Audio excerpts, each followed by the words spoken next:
আসসালামু আলাইকুম। আমরা একটা পেশেন্টের সার্কামসিশন করলাম সনাতন ধর্মের। তো দেখতে পাচ্ছেন এখানে মেশিনটা স্ট্যাপলার সার্কামসিশন, সবচেয়ে বড় ডিভাইসটা আমার লাগছে 36 নম্বর ডিভাইস। তো এখানে পেনিসের এক্সট্রা চামড়াটা যেটা আমরা ফেলে দিছি। তো অনেক সময় কিন্তু আমাদের এখানে প্রচুর বড় মানুষের খতনা হয় বা সার্কামসিশন হয়, হিন্দু, খ্রিস্টান, বৌদ্ধ, নন মুসলিম সবারই হয়। তো অনেকেই যারা বড় মানুষ আছেন তারা আসলে কোথায় সার্কামসিশন করবেন বুঝতে পারতেছেন না, এবং কীভাবে করলে ভালো হতে পারে সেটাও বুঝতে পারতেছেন না।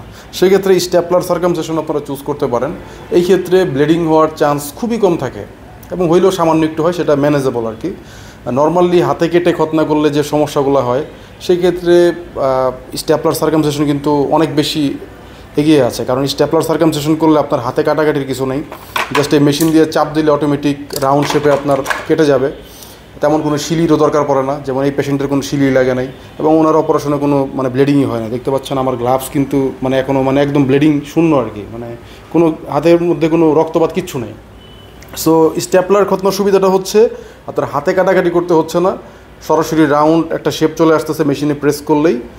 আর এর পাশাপাশি রক্তপাত হওয়ার ঝুঁকি খুবই কম, এবং যেহেতু হাতে কাটাকাটি হয় না, মেশিনটা শুধু একবার ব্যবহার করা যায় একটা পেশেন্টের ক্ষেত্রে, সেই ক্ষেত্রে ইনফেকশন হওয়ার ঝুঁকি থাকে না বললেই চলে। সো খুব দ্রুত শুকিয়ে আসে আল্লাহর রহমতে। সো এই সমস্ত দিক বিবেচনা করলে স্ট্যাপলার খতনা সবার জন্য বেশ নিরাপদ হতে পারে। আর আমি এখানে সব ধরনের খতনাই করাই, স্ট্যাপলার বলেন, কসমেটিক বলেন, হ্যাঁ, আবার কেউ যদি চায় হাতে কেটে খতনা করতে সেটাও করতে পারবো, কোনো সমস্যা নেই। এবং অনেকের দেখা যায় আগে খতনা করছেন, তাদের অনেক জটিলতা হয়েছে, হয়তো চামড়া ঠিক মতো লাগে নাই, বা অনেকের চামড়া কম কাটা হয়েছে, অনেকের হয়তো এবড়ো থেবড়ো হয়ে আছে অনেক জায়গায় খতনা করানোর ফলে।